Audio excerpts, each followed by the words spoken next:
the Gray Eagle in Asheville, the Pearl of Carolina. It's the Travis Book Happy Hour with special guest Kyle Tuttle and the Happy Hour House Band featuring Lyndsay Pruett and Kyle Tuttle. And now, your host, Travis Book.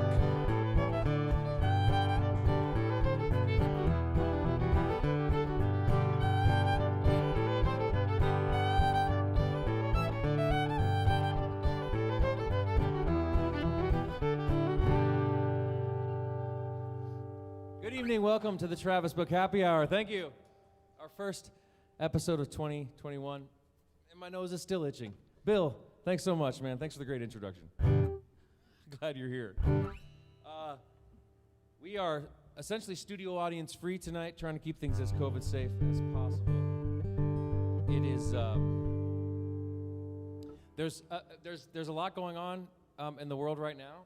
And so if you're here, hopefully you're here for a little distraction, and I'm not sure yet how to comment on what's going on. I'm not even entirely sure what the hell's going on out there right now in D.C. So I'm just going to stick to the script for now, and we'll just let that unfold. Comment on that later.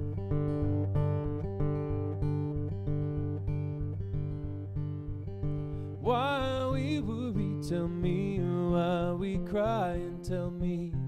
Can we live together without pain? Burdens at our doorstep, burdens in our heart. It's time to let them travel, lay them down. From the tallest mountain down in the lowest valley, we're all asking, we want to know. Why we're climbing, tell me. Why we're falling, tell me. Where we're going, we want to know. Right. Sunrise,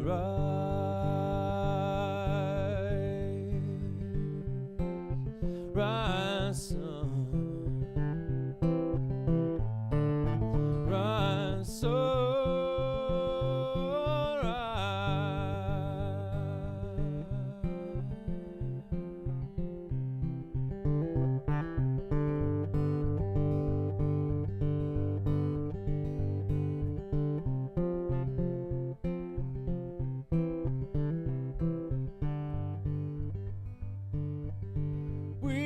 Hoping there's a new day coming, and it is not promised, but it's all we know. Can we quantify it? Can we try and name it? Try to fight it while we hold it close. Rise, sunrise.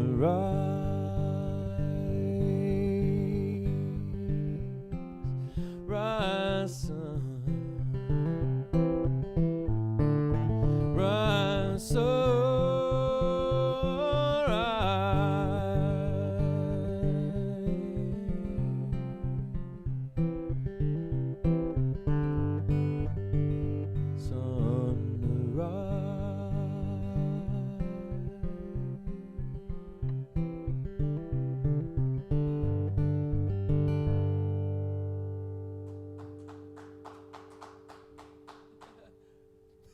Thank you.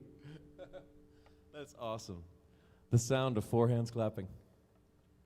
Thank you all so much for tuning in. This is the first show we're doing pretty much. There's like 4 people in the room, and it's actually kind of awesome. It's almost like doing like real TV, you know, I would imagine. I have no experience with that. I've been working in between, getting ready for season 2. I've been editing the old episodes, the episodes that have already aired, I should say. They're not old. I've been editing them into the podcast format, and that has been really interesting listening back. And one thing I've learned is that the whole monologue part of the show is incredibly challenging. I just didn't realize, it's so easy to form ideas in my head when I'm out riding my bicycle, you know? And then I come back and I write them down on paper, and I'm like, this is all some relevant shit. And then I get up here and I'm like, what the heck is this stuff I've written down? But I'm going to keep trying anyway. You know, there's a song I want to play. I started writing this song, and I don't have a teleprompter, so I have to read. Maybe eventually at the Gray Eagle here we'll go full teleprompter, and it can be like a TV preacher. So I wrote this song in the spring. The chorus kind of came out one morning when I was absent-mindedly just kind of hanging out, finger-picking the guitar, playing coffee. And the verse melody, and I use that word lightly because the melody is essentially it's just like a one-note melody. The lyrics all tumbled out, but I had to work at the bridge. And it sort of became the crux of the whole thing. The bridge was going to make or break the song. And I went back to look over the song last week, and the bridge had been revised. I opened up the document, and the bridge was written. And I guess I did it because nobody else has access to the document, but I don't particularly remember doing it. Fortunately, though, I started playing the song, and I realized that the song had sort of become, to me at least, a song about depression, which is something that I've been like a partner with depression for like 20 years, you know? It's been like my little buddy. Never really kind of goes away. So here I'd had this like close friend, depression, which I've come to become friends with it. You know, there's nothing else to do. And I'd never written a song about him. So I was so psyched. I realized here I've written this song about like my best little buddy, my depression that I carry around. And you know, depression is super common. And it manifests in really different ways for everybody. As many different ways as there are people that it manifests in. And I think, you know, it's a little stigmatized, even though everybody knows about it and almost everybody has it. It's like therapy. Everybody needs it. Everybody, you know, just about everybody knows what it's like. So I just want you to know that I hear you and I feel you and I'm there, and God or the universe or Brahman or whatever it is that keeps this whole thing going made this song for you. And I'll play it for you as soon as I put on my capo.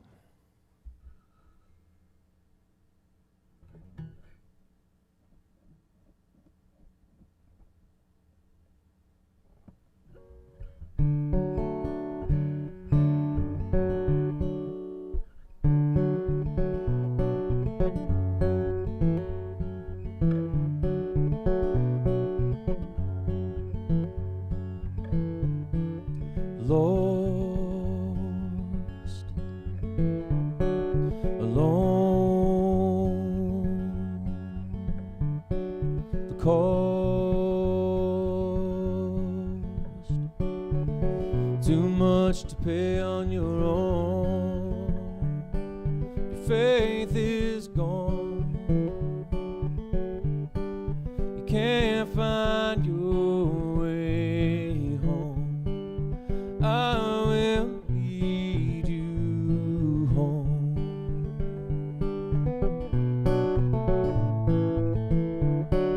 Afraid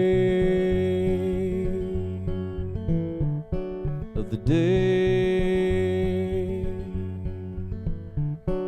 shame,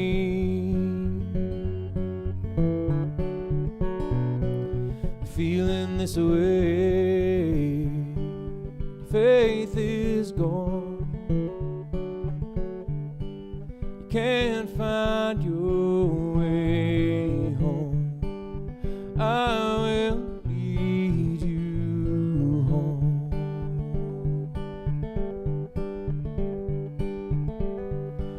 Asking for the reasons why, denying what you feel inside. I'm alright, nothing's wrong, it's a never-ending song. It goes on and on.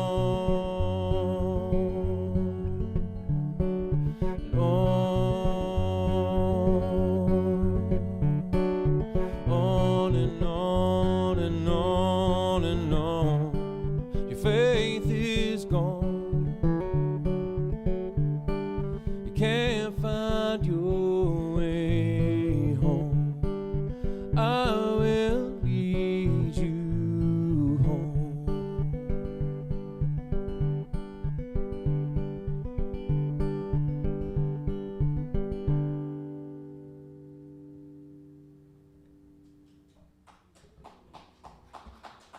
Thank you.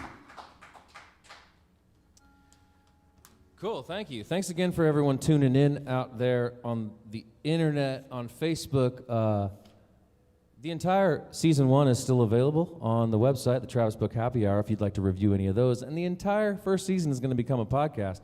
This episode will probably become a podcast. We're probably going to try to put out some of this music. There's a whole lot going on here at the Travis Book Happy Hour. We've even got merchandise that's coming out on Friday. It's a busy time in my head right now. So, compassion. I need to talk about compassion a little bit. All right, so bear with me. I wrote something down. I'd like to read it, and then I have a song that's relevant. So, as our political system works its way through this phase in history, we took a little bit step closer to some type of an equilibrium yesterday in Georgia. At least that's what it seems like to me. Now, I would also like to think that the pendulum swung a little bit more toward compassion last night. And I think it may be true that the quality that determines how you stand on social issues such as immigration, abortion, healthcare, incarceration, criminalization of drug use, military budgets, education, welfare, that the quality that determines how you stand on these issues is compassion and your capacity for love and trust and faith in your fellow human beings. It might be as simple as that. Now, what awakens your compassion? What awakens compassion in someone? There's only one thing that I can think of, and that is love and compassion, or being loved, or having people have compassion for you and your predicament, your unique predicament, your unique situation here. Because once you look inside and you begin to identify and understand and accept the flaws in yourself, and you come to terms with those and love yourself despite those flaws, you begin to recognize the terrible beauty of our existence, the predicament that we're all in. You realize that everything and that everyone is beautiful and perfect and is God, right?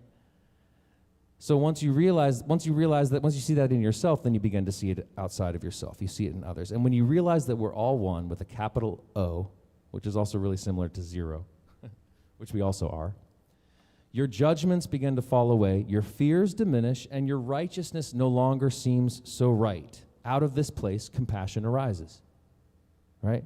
And we've all experienced that in ourselves. As soon as you realize that you don't entirely know what's happening, everything softens around, everything. You know, the entire situation, a little air gets taken out of it.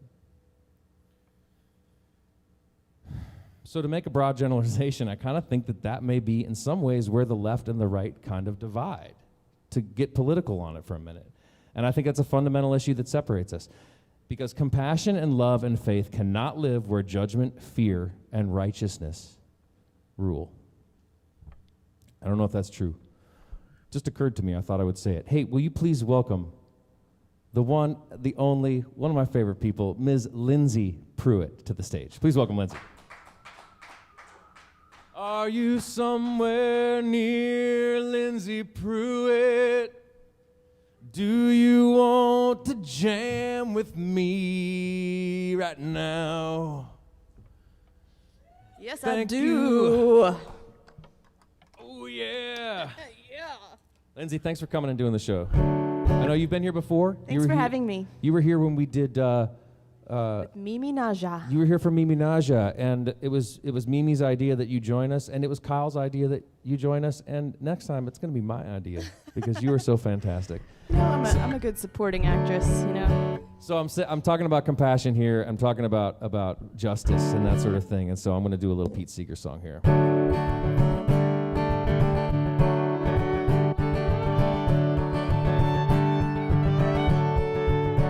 If I had a hammer, I'd hammer in the morning, hammer in the evening, all across this land. Hammer out danger, I'd hammer out a warning.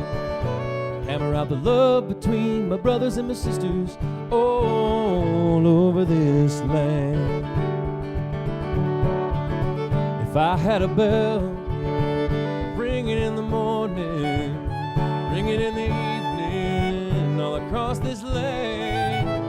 Ring out danger, ring out a warning.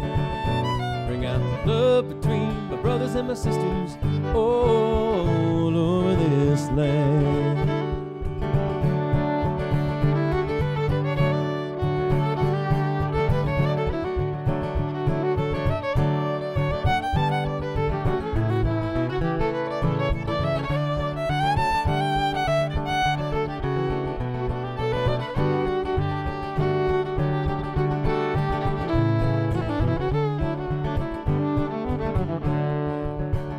I had a song, sing it in the morning, sing it in the evening, all across this land. Sing out a warning, I'd sing out danger, sing out the love between my brothers and my sisters all over this land.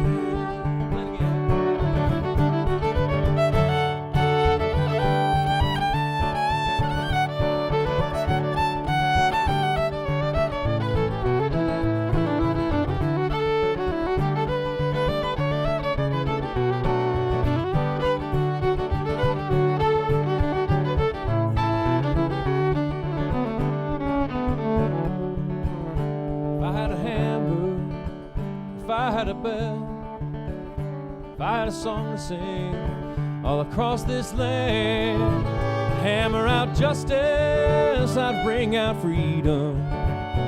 Sing about the song between my brothers and my sisters all over this land. I sing about the love between my brothers and my sisters all over this land.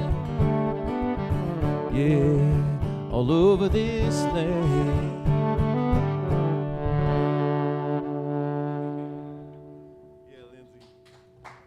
Awesome. Thanks, Lyndsay. So there's something else. Before I get Kyle Tuttle out here, and I am so pleased to have Kyle here tonight, I should just go ahead and tell you the story. You know, when COVID started, we were about a month and a half in, and I got a text message from Kyle Tuttle, and he said, "Hey, man, my band was booked to play at the Grey Eagle, but all the shows have gone virtual, and there's probably not any money in it, but I wondered if you wanted to come up and play with me and Lyndsay, and we're going to live, they're doing a live stream thing." And I thought, what an amazing opportunity to get to spend some time with these two fantastic musicians and play some music, get out of the house. So I came up here and we played as a trio, and I learned two things that night that really sort of changed the course of my next year. One of the things I learned was that the Grey Eagle was open for business, was doing a live stream. It was legit, and they were ready to go if I wanted to do something. And that was huge. That was pivotal and essential for this show coming into existence in the first place. But the other thing that I learned from Kyle that was really fun was that you can put together a funny little band, fiddle and banjo and bass, something you typically wouldn't necessarily think would work. And as long as the musicians have like open hearts and open minds and open ears, you should be able to make some pretty harmonious music. And I was blown away at the musical experience of playing in that ensemble. I'd never done that before. And that also helped me to realize that I could continue to play some interesting and compelling music, and I would only need 3 people. I didn't need, a 6-piece band. And so I'm totally in debt to Kyle for that, and so grateful that he asked me to come play that show with him, and so grateful to have him on as a guest. So, without further ado, we'll let Kyle do some talking. Please, studio audience, internet audience, please make welcome the one and only Kyle Tuttle and his banjo.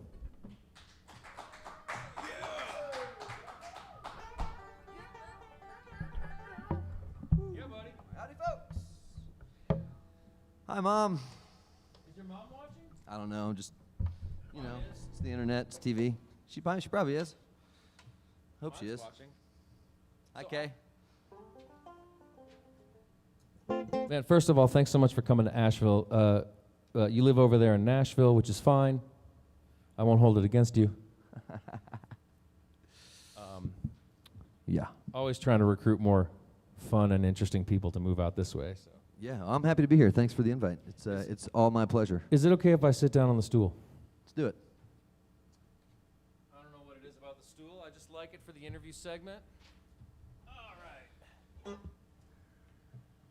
All right, so for those of you just tuning in, this is the Travis Book Happy Hour. My guest this week is Kyle Tuttle, and if you want to support the work we're doing here, we can't sell any tickets. We have no income, so you can make a tip or a donation that goes to covering the cost of the crew, and also goes to the musicians here. You can do that at paypal.me/TravisBook1 or at Venmo @TravisBook. You can also do it on the PayPal for the Gray Eagle. Any help is appreciated. So, thanks in advance for your generosity, by the way.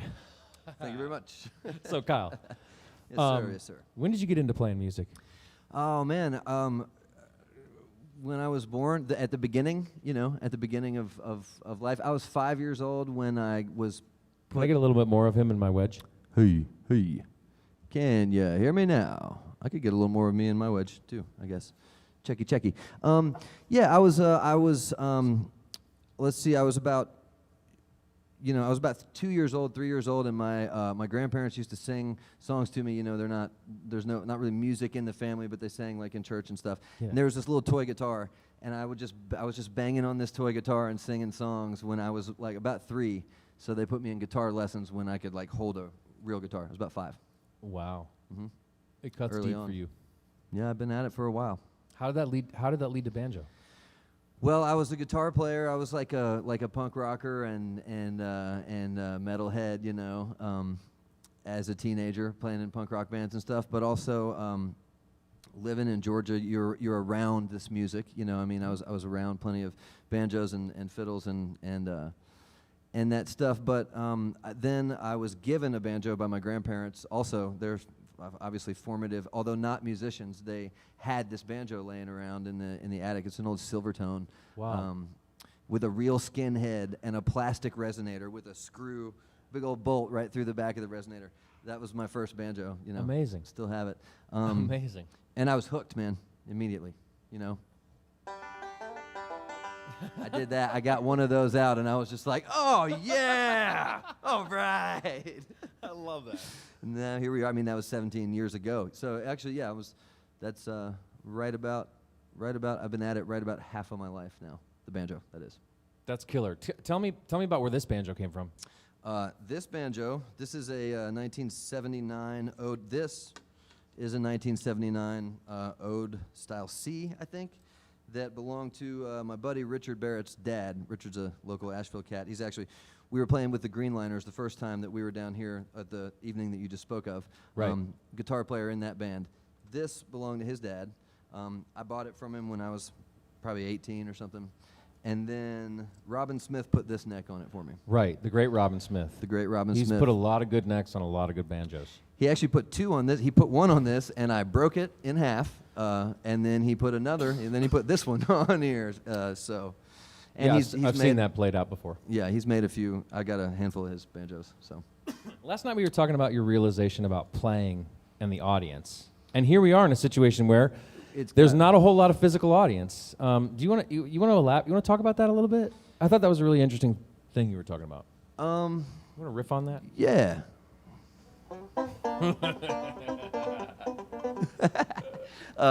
Yeah. No, we were just saying, because last night we did the thing in down there in Brevard at 185 King Street, where there was some people.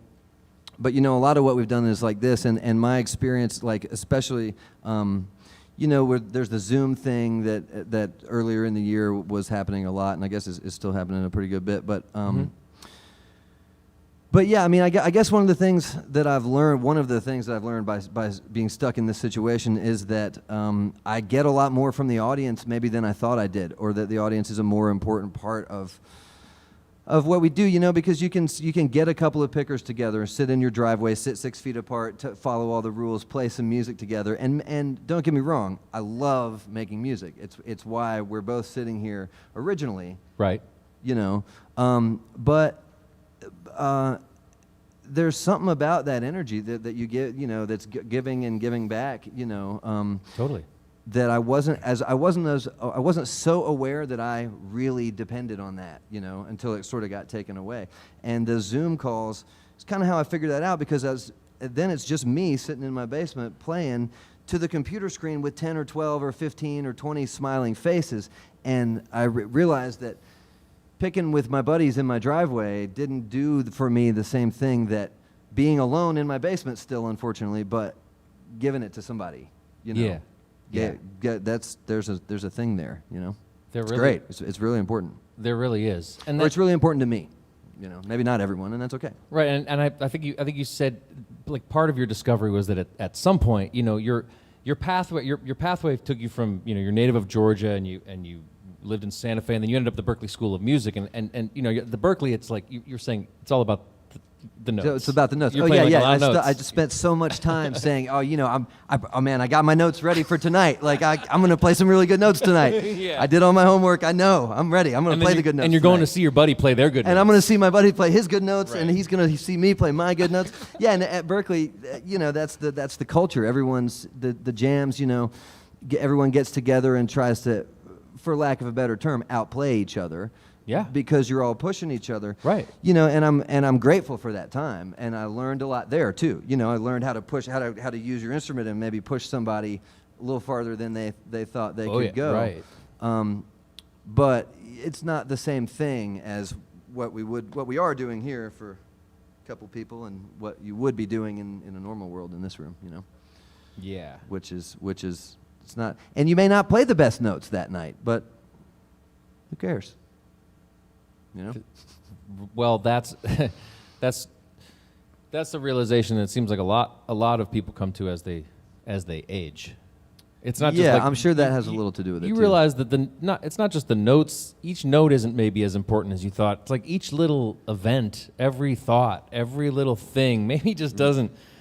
Yeah, it turns out over 60, 70 years, you're going to have a lot of thoughts. You're going to play a lot of notes. A lot of notes. And it's sort of like with making records, for better or for worse. It's like once you've done 12 of them, you know, it may make it easier for you to maybe not be quite so obsessive or attached about certain elements, because you realize that even though those notes live on forever in a recording, you know, each one of those notes, you know, if you made a recording with only 100 notes out there, then that is a 1/100th of what you did is wrong. But if you recorded 10 of those albums, then it's only a 10th of the number of things, or whatever, you know, something like that. So provided that you make fewer other mistakes, but yeah. Right. So you grew up in Georgia, and yesterday there was a runoff election. Do you care to comment on that? Do you have any unique perspective as a Georgian on? Is there anything you'd like to say about that? And you can say no. You know, I don't know that I have any unique perspective that's really worth much. I mean, I grew up not in Atlanta, you know, in a significantly more rural place that was super conservative, of course, you know, and I was, like I said earlier, I was like the punk rock, spiky-haired kid that didn't really fit in around there, you know. So so at a young age, when I basically, as soon as I started having political awareness and thoughts, it was of like, oh, whoa, this place I'm in is really intensely not on the side that I think of a lot, you know, or at the time. But it's cool to see progress there. I mean, you know, some would call it progress, maybe some wouldn't, but I do, you know, and I'm not a registered voter in Georgia anymore. I'm a registered voter in Tennessee, but right, you know, way to go, Georgia. Yeah, it's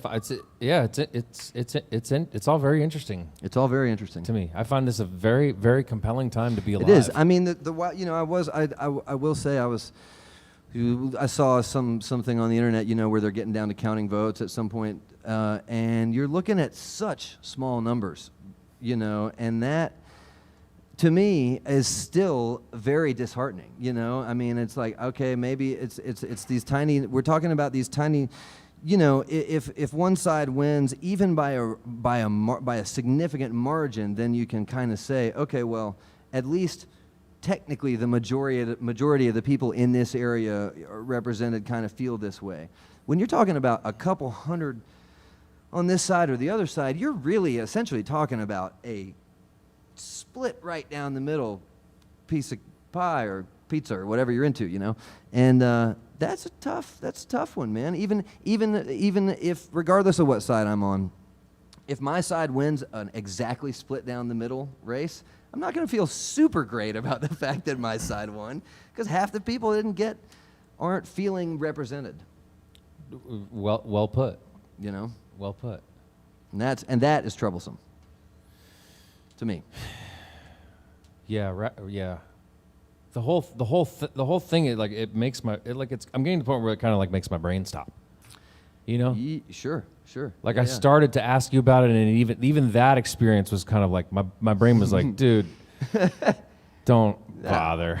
Nah, it's happening. It's happening whether we're going to talk about it or not. So. All right. Well, let me ask you a couple more questions. Mm-hmm. Let me answer them. What do you hope for? What do you hope for? Just in life? Man, I don't know, man. What do you hope for? What do I hope for? Yeah. God, that's a big question. Man. I know, and I didn't prepare you. I don't let my guests tell. I don't tell you what I'm going to ask you. What do I hope for? I can move on if you want. No, I can.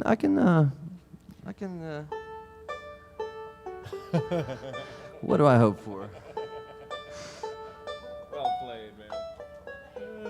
No, I hope that I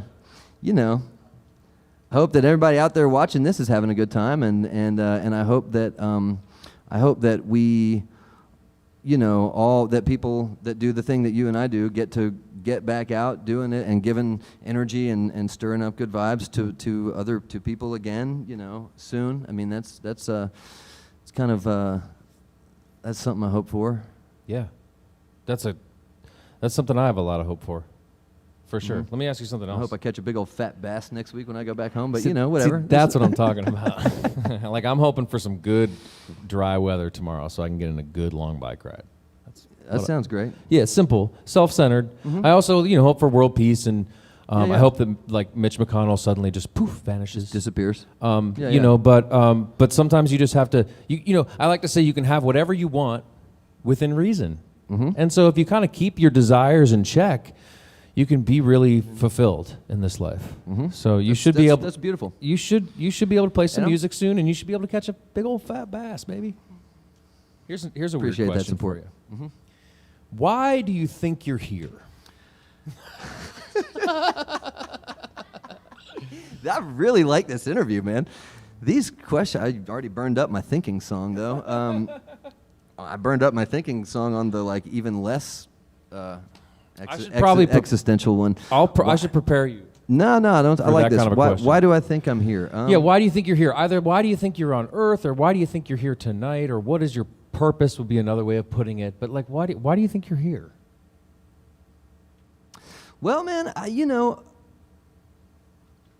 think I'm here. I think I'm here so that people can have a good time. I like to have a good time. I like to make people around me have a good time, and usually I do it with the banjo, but not always. But I think, and I have thought about this. It's like, all right, well, yeah. What's the thing that I do? Why am I here? Yeah. What's your role? What's my role? Forward, backward. It's forward. Oh, my role is forward for sure, dude. There's no backward roll over here. Ain't no backward roll over here. No. But yeah, I mean, I think that I do. That I like to have fun. I like to uplift people. I like to see people smile. I like to do things that can get that out of people. And I feel lucky. I feel really lucky to have gotten to a place where I have the opportunity to do those things. And that makes, and part of that is like, maybe that's because I'm supposed to do those things. You know what I mean? Like I do feel grateful to be sitting here on this stage to have the opportunity to do that tonight with you.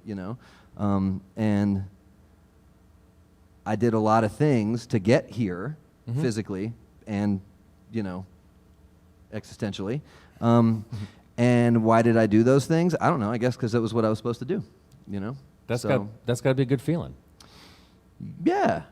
To feel like it's sort of unfolding the way it's supposed to. Because I do get the sense from you that I get the sense from you that what you say is true. What I say is true. You feel pretty good about your role in the whole dance as banjo player and as Kyle Tuttle. I feel pretty good about it. Yeah, I can tell. Yeah. All right, lightning round. You ready for the lightning round? Yeah, I am. Shoot. What's something you learned from your father? Ooh, man. Wow, so many things. I learned so many things from my father. But I think if I had to pick one, just do, doing everything you're gonna do with the most directed energy in the best way that you can do it. That is in the best way that you can do it for everyone.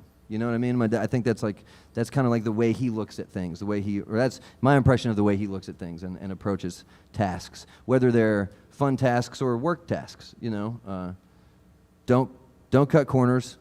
Do it right. You won't have to do it again. And that makes everyone happy. And do it in a way that works for everybody. Yeah, including you. Right. You know? I like that. That's cool. What did your grandfather do? My grandpa was an engineer.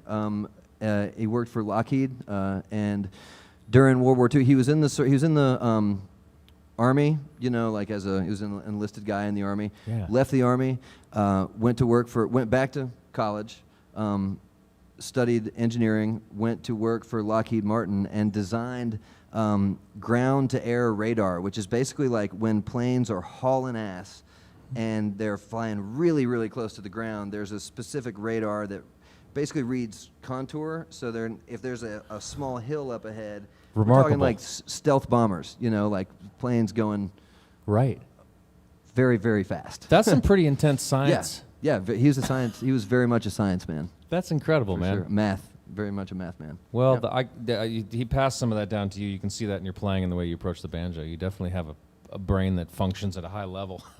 Can you describe? This is a weird one. Can you describe your grandmother in 3 words? Is that too weird? Don't worry, it's almost over, Kyle. The 9th degree is almost over. I mean, she's got 3 I almost wanted to just say her 3 names. Yeah, what are her know, 3 names? But that's, what were your, what was your grandmother's name? Kathleen Jackson Tuttle is her name. But I would say 3 words. Dang, these are good. I was high when I thought of that question. Cool. In case you were wondering. I didn't get high enough to answer it fast, apparently. We'll work on that later. Yes, no, my grandma's amazing. She's still here. She's 94 years old. Awesome. She was born during the Great Depression, and she now has a Facebook page. She might be watching right now. My grandma has a Facebook page. That would be incredible. Yeah, my grandmother's in her late 90s. Mm-hmm. Still cooking. She's rocking. It's amazing. Hey, Nana. What color is your front door? It's blue. Lucky.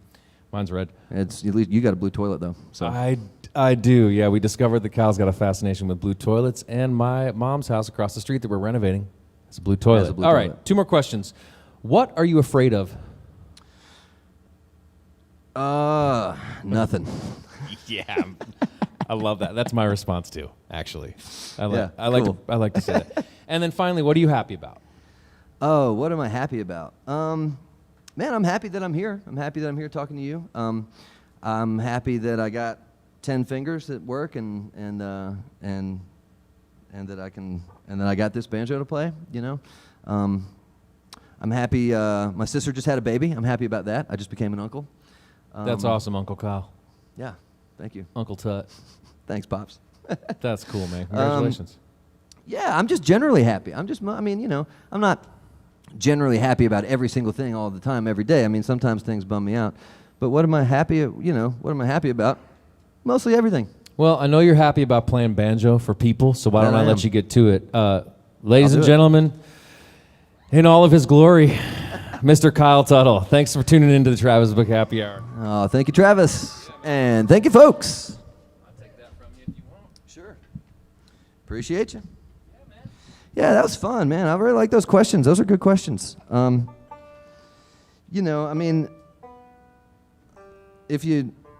glad I didn't have a chance to prepare. Do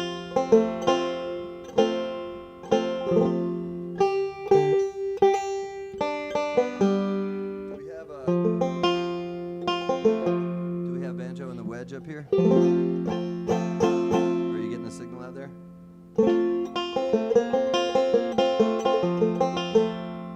Thank you. Thank you.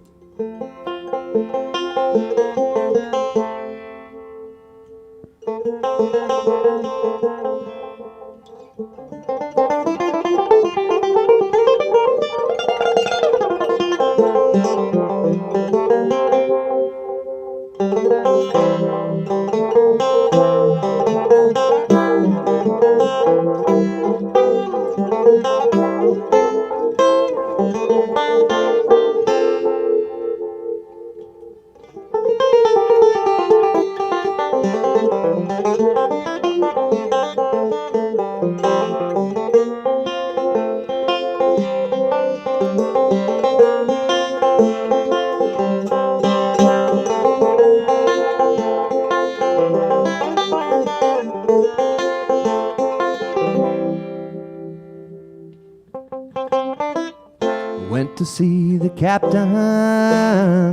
strangest I could find. Laid my proposition down, laid it on the line. I won't slave for the beggar's pay, likewise gold and jewels, but I would slave to learn the way to sink your ship of fools, a ship of fools on a cruel sea. Ship of fools, sail away from me. It was later than I thought when I first believed you, and now I cannot share your laughter, ship of fools.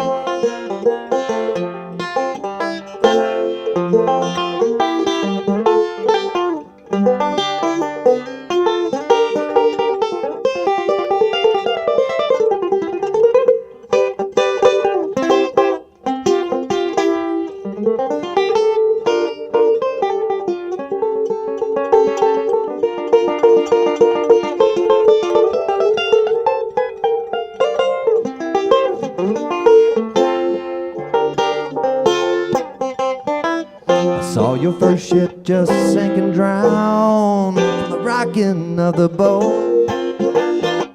All that could not sink or swim was just left there to float. I won't leave you drifting down, Lord, it makes me wild. With 34 years upon my head to have you call me child, a ship of fools on a cruel sea. Oh, ship of fools, sail away from me. It was later than I thought when I first believed you, and now I cannot share your laughter, ship of fools.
The bottle stands as empty as it was filled before.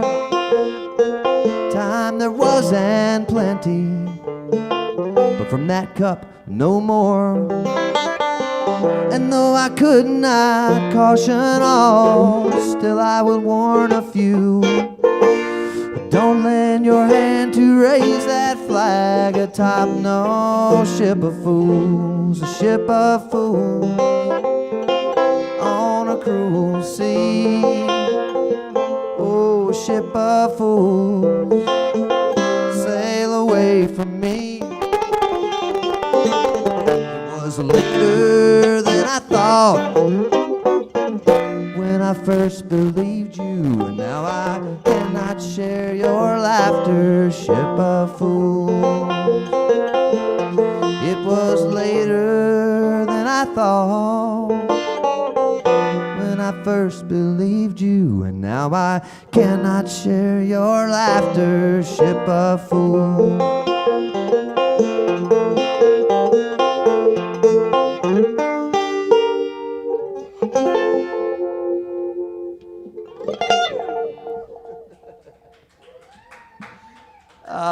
you, folks.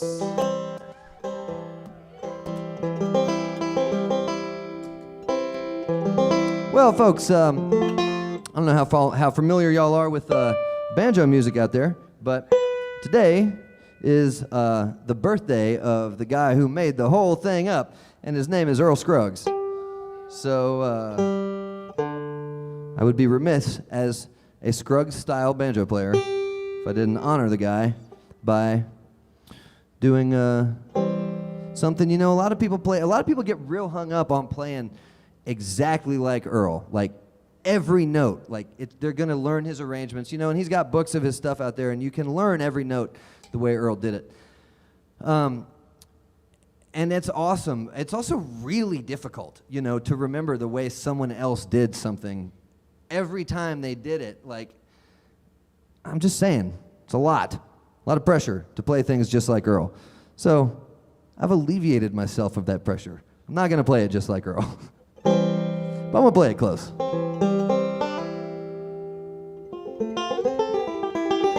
Yeah, so this one, we'll send this one out to Earl Scruggs, laying up there in Spring Hill Cemetery in Madison, Tennessee. And I guess this is particularly appropriate because this one is titled Home Sweet Home, which is where all of you are, instead of being here with me today.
Oh, thank you, thank you.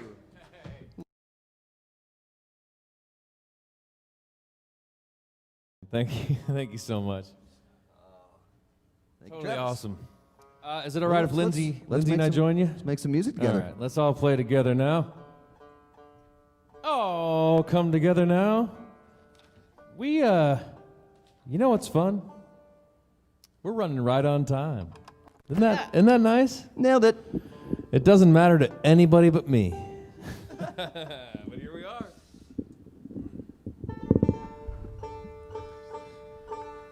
I think Well- Earl would have at least gotten a kick out of that, but at most really loved it.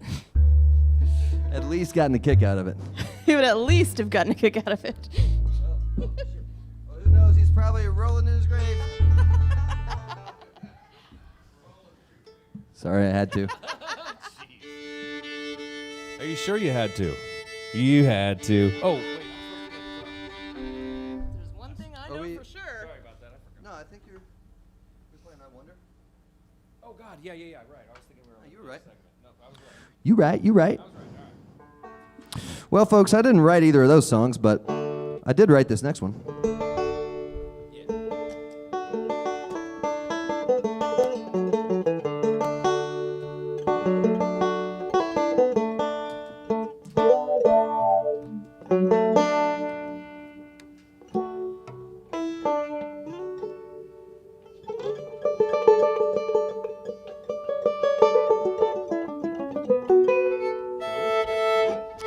Yeah, here's one that will be out on some record sometime. It's called I Wonder.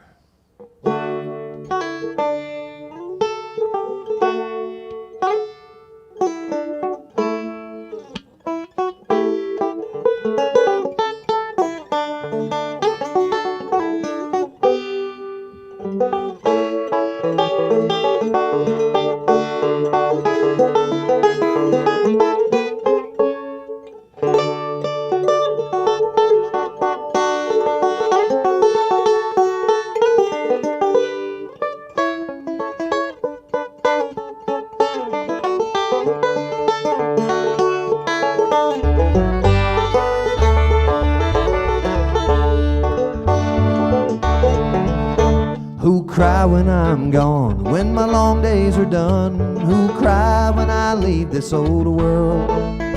After long bitter years, who'll cry bitter tears for me as I leave this old world?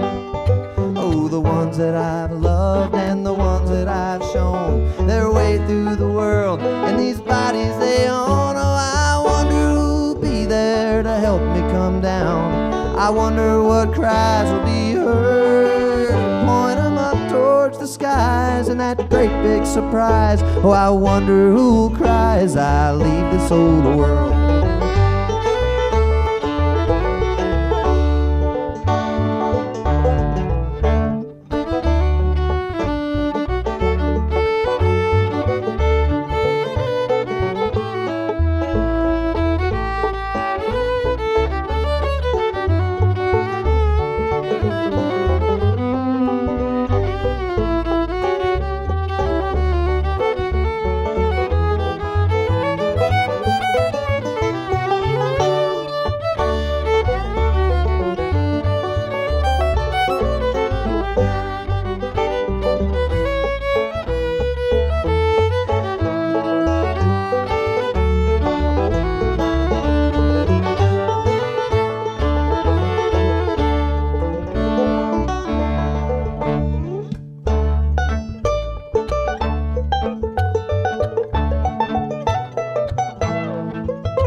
what to play, who'll cry when I leave this old world. Well, I've read all the text, still I wonder what's next for me as I leave this old world. There's good and there's bad, there's happy, there's sad, there's pain and remorse, and there's sorrow, of course, and there's a freedom that's granted to each passing soul as that glorious flag is unfurled. I'll be moving ahead, need no more die in bed, but I wonder who'll cry as I leave this old world.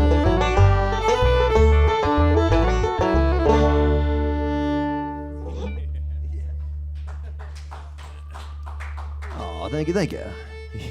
Yeah, man, I love that song.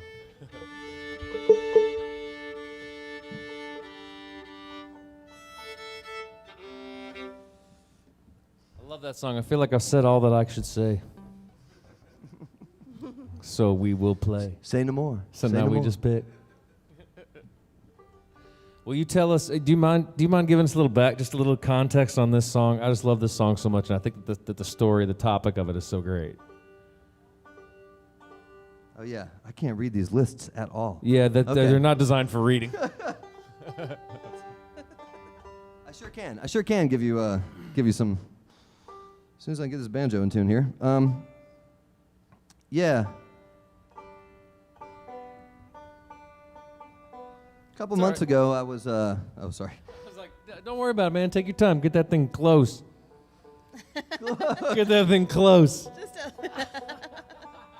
Take your time. Sure, give it a shot. That's all I ever keep do. trying. I just try to Keep get. trying. Just get it. Yeah, you do. I see what you're trying to do there. I like what y'all are trying to do up there. It's a nice try. Just a bunch of inside jokes up here. Yep. Anyway, this song's called "Not Quite Spring." I really dig what you're going for. Yeah, this one's called Not Quite Spring. A couple months ago, I was sitting on the couch watching a lot of TV, as you do, and I stumbled into a Bob Ross rabbit hole. And I was down in there, just watching Bobby paint, and so soothing and calming. Until it wasn't, until all of a sudden maybe I blacked out or got, had one too many or something and ended up, or one not enough maybe, and ended up in this vision of being painted into one of these paintings and being stuck in there. And you can't get out, so. I love it. Here Here we we are. This is what it might be like if one were to be unwillingly painted into a Bob Ross painting.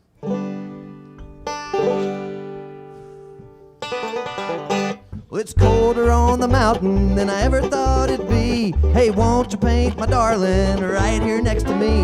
Well, it's lonely on the mountain and I want to go back home. I never found what I came for. Now I'm skin and bones. I'm all skin and bones, darling, nothing left to see. If you don't believe me, count the days I'm gone. Here and there and there and here, there's happy little trees, but I'm lost out in the brush strokes all alone. Oh, Bobby, won't you paint me an airplane? Oh, Bobby, won't you paint me a fast train? Bobby, can you paint me a banjo tune? Bobby, can you paint me off of this mountain back into my living room?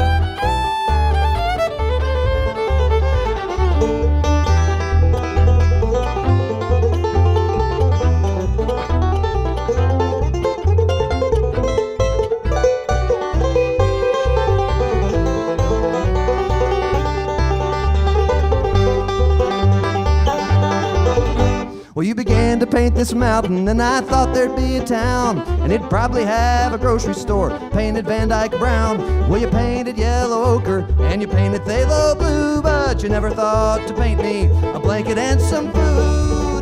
Now I'm all skin and bones, darling, nothing left to see. If you don't believe me, count the days I'm gone. Here and there and there and here, there's happy little trees, but I'm lost out in the brushstrokes all alone. Oh, Bobby, won't you paint me an aeroplane? Hey, Bobby, can you paint me a fast train? Bobby, can you paint me a banjo tune?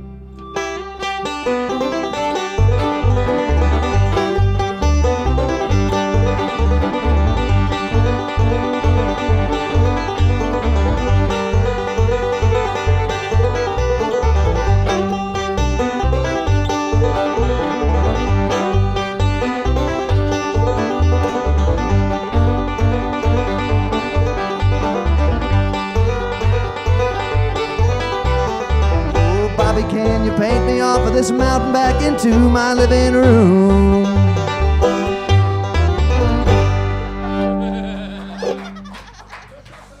Oh, So great. Oh, Bobby. Oh, Bobby. help me out, man. Come on.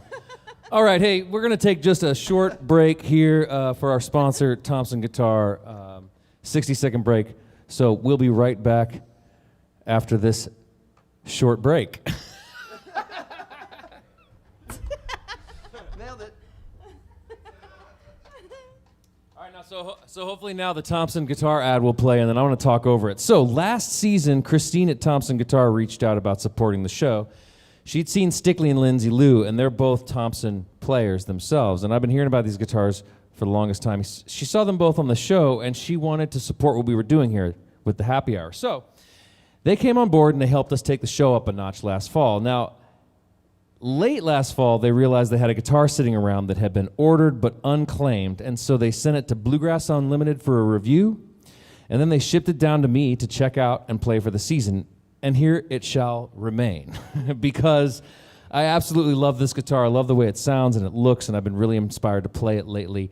The spacing, interestingly, the spacing is a little wider with these guitars because they're modeled after the golden era of dreadnoughts, which is the pre-war Martins. So that's taking a little getting used to, but the connection with the heritage of the instrument, it's almost like riding a really old bicycle or riding a really old car. You know, knowing that it's designed that way to be like the old instruments has been really, really interesting. It's sort of unmistakable. So I'm grateful to Thompson for the opportunity to play this instrument and really happy that they're able to carry on Preston Thompson's legacy.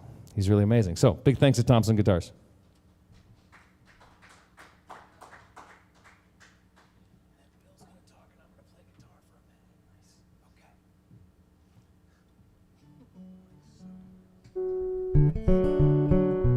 The Travis Book Happy Hour is brought to you by Americana Vibes, presenting the new record Trance Banjo by infamous string dusters Chris Pandolfi.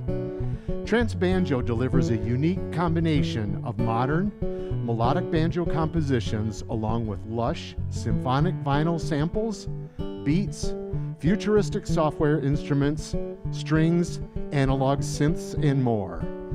Chris produced, performed, engineered, and mixed all of the music over the last 3 years at his studio in Denver, Colorado. Look for Trance Banjo on Americana Vibes February 12th, wherever music is found. And now, your host, Travis Book. Thanks, Bill. Welcome back to the happy hour, everyone. Big thanks to Thompson Guitar for their support. And good luck with, huge ups to my man Pandolfi from the String Dusters. He's been working on this music for a really long time. It's really unique banjo music. It's so fun to see what's happening in the music scene in general, but particularly around the banjo. There are so many interesting and dynamic players, and I won't go so far as to start naming them because I will leave them out. But one that I will name is one of my favorites, Danny Barnes, doing some really interesting things in the banjo. It's so much fun to see the banjo being taken to new places. So. Let's play some more music. You guys ready? Yeah. This is a song I wrote the season finale last year.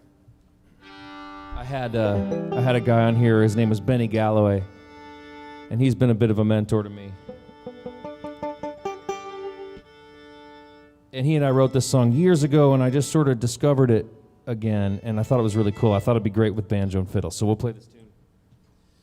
It's a song about, I don't know if it's a song about actual ghosts or about sort of like the figurative ghosts that live in your mind, but this is a song called Holding On to You.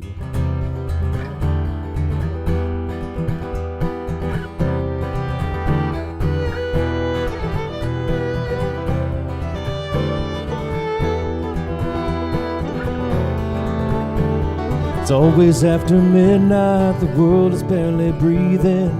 You and all the fools you've known, your ghosts are close to leaving.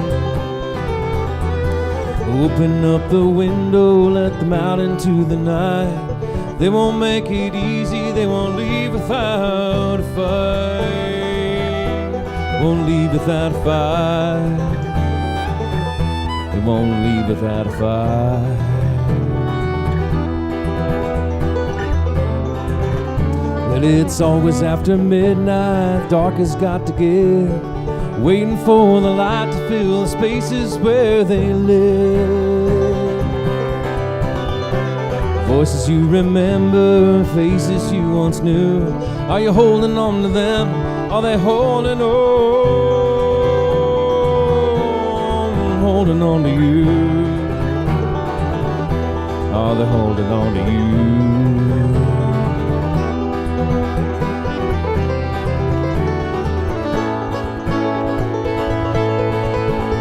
Well, you won't know if you're near them, even if you could. Closer can you hear them? Hear them like you should. It's past the time to face it. They're with you in the room. Are you holding on to them? Or are they holding on to you?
It's dark down by the river, it sounds like something screaming.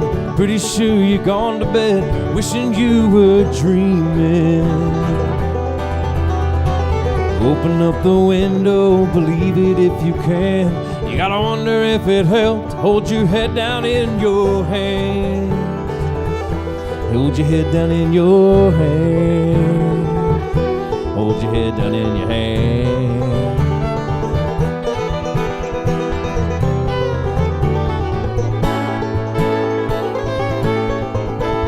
Well, you won't know if you're near them, even if you could. Closer can you hear them? Hear them like you should. It's past the time to face it. They're with you in the room, holding on to them.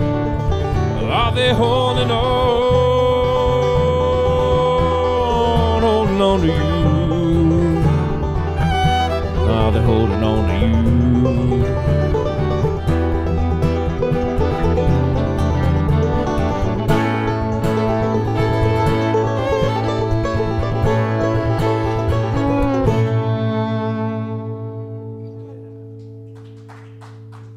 All right. Yeah, man.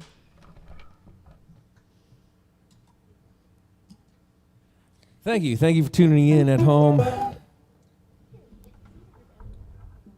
Thank you. One thing we realized, we were working on the show, you know, we lost a really good one on Christmas Day. My desert island artist, Mr. Tony Rice, went on to the next gig in the sky, and you know we're gonna give him a little attention later. But you know another we were putting the repertoire together and getting ready, and one thing that the three of us the three of us have a couple things in common. We got Tony Rice in common, but even more than that, we probably have John Hartford in common. So we're going to do a John Hartford tune for you now, one that I've been wanting to do, and one that has taken on a new meaning in the new era.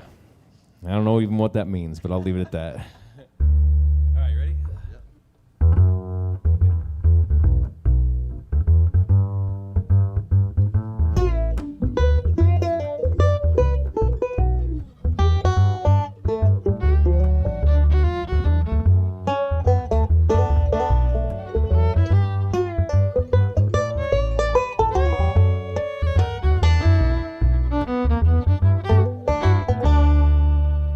Someday about 25 years from now, and we've all grown old from wondering how we'll all sit down, the city dump, and talk about the good old days. Will you pass the joint and I'll pass the wine? Anything good from down the line? A lot of good things went down one time, back in the good old days. Yeah, the good old days are past and gone. A lot of good people have done gone on. That's my line when I sing this song about back in the good old days. Sometimes I get to thinking that we're almost gone, and there ain't nothing left that we can figure out. I guess I must have seen a lot more like that back in the good old days. And when you gotta go, you gotta go. Always somebody, don't you know, hanging around saying, well, I told you so, about back in the good old days. Yeah, the good old days are past and gone. A lot of good people have done gone on. That's my line when I sing this song about back in the good old days.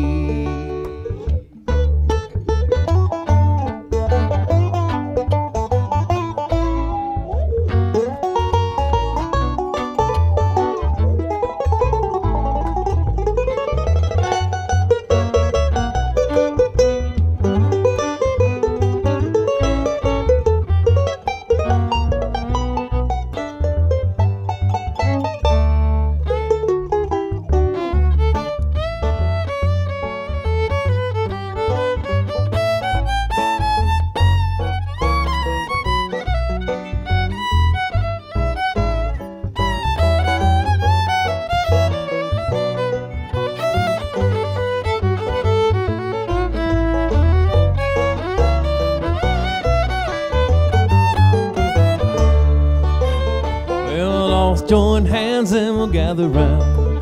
The banjo starts to make that sound. A lot of good things went down downtown, back in the good old days. We was in love with the people that we hadn't even met, out for anything that we could get. Oh, we did it then and we'll do it yet, back in the good old days. Yeah, the good old days are past and gone. A lot of good people have done gone on. That's my line when I sing this song about back in the good old days. Yeah, the good old days are past and gone. A lot of good people have done gone on. That's my line when I sing this song about back in the good old days.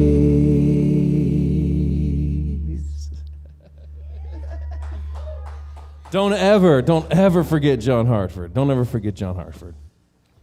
So grateful. Never forget. All right, let's get weird. Hey, man, I was weird when I got here. You were weird when you were born, brother. Lucky you. I didn't even have to work for it. No, you did not.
This one called Birdie Strut, folks.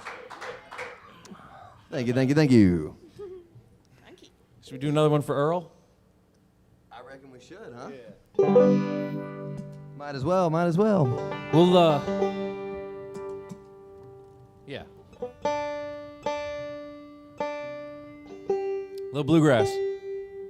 Nothing better.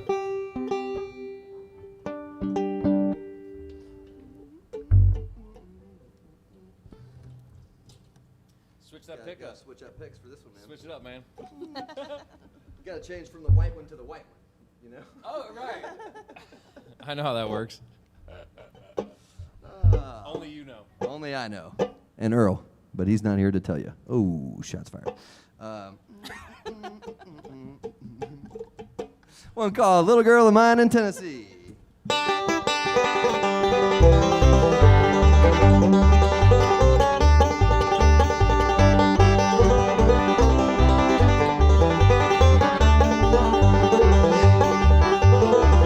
Well, a long, long time ago when I left my home to roam way down in the hills of Tennessee, I left the sweetest little girl that was ever in this world way down in the hills of Tennessee.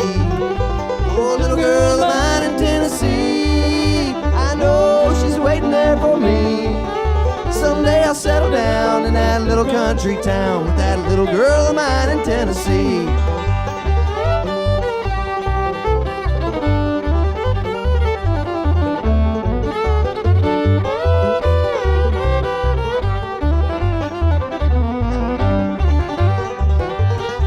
Well, she begged me not to go. You'll be sorry, dear, I know, for the way that you've been treating me. And I rambled all around and nothing could be found to take the place of her in Tennessee.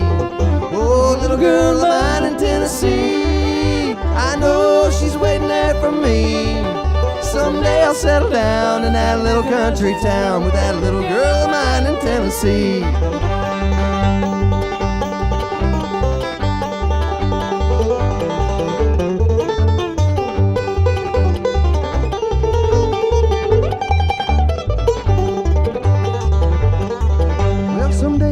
Back to that little mountain shack where that little girl will be waiting there for me. I could see her smiling face waiting for me at the gate. That little girl of mine in the UP. What? Oh, little girl of mine in Tennessee, I know she's waiting there for me.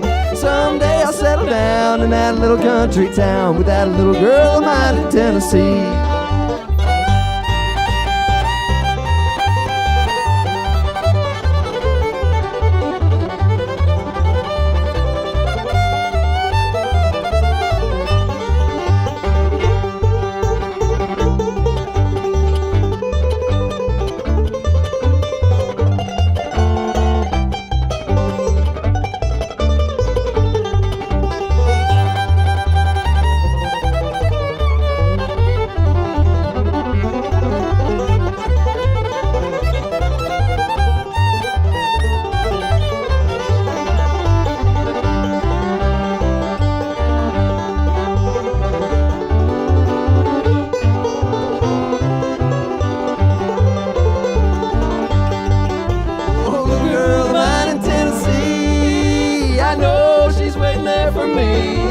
Someday I'll settle down in that little country town with that little girl of mine in Tennessee.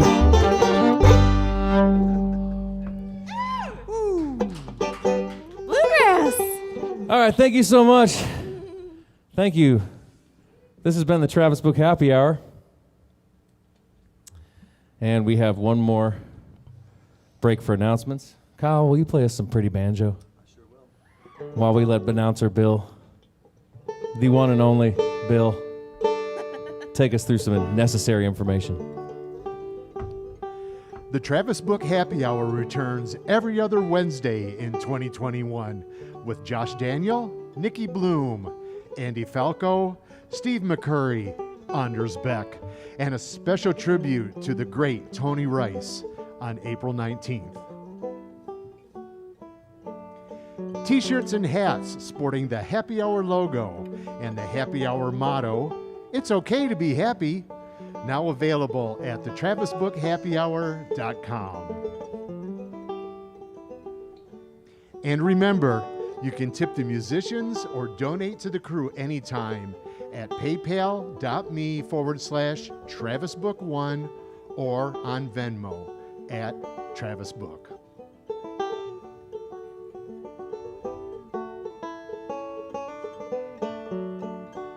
And that will end the Travis Book Happy Hour. Thanks, Bill. All right, so Tony Rice. Look, got to do a tribute for my man Tony Rice. And I saw Kyle do this on his Facebook page, and so I asked him if we could do our interpretation of it. So.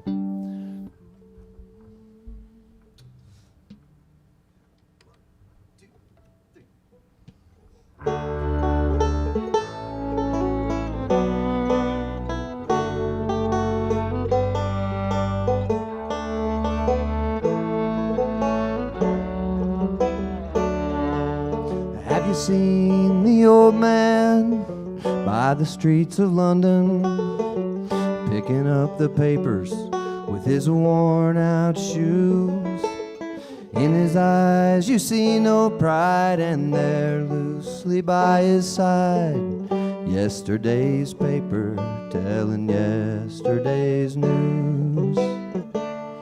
So how can you tell me that you're lonely, and you say for you that the sun don't shine? Let me take you by the hand, I'll lead you through the streets of London.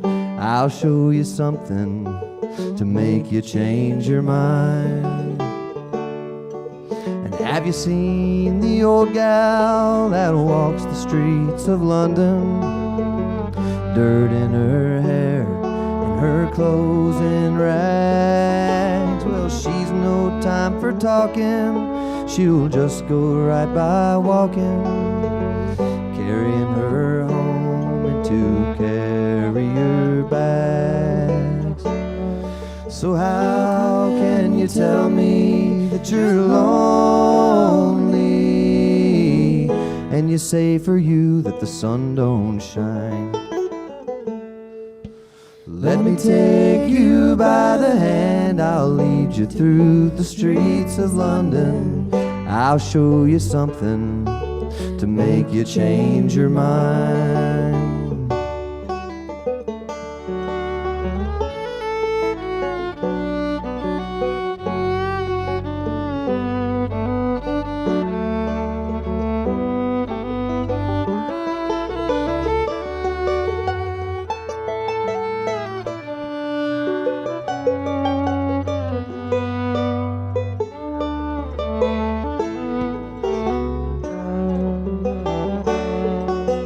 In the all-night cafe at 11:15, same old man sitting there on his own.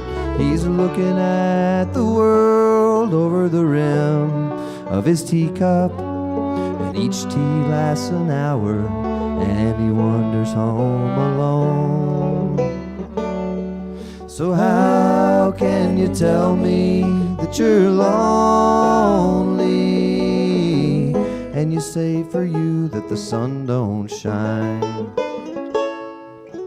Let me take you by the hand, I'll walk you through the streets of London. I'll show you something to make you change your mind. And have you seen the old man by the seaman's mission, memory fading with the metal ribbons that he wears? And in the winter city, the rain cries a little pity for one more forgotten hero in a world that does not care. So how can you tell me that you're lonely, and you say for you that the sun don't shine?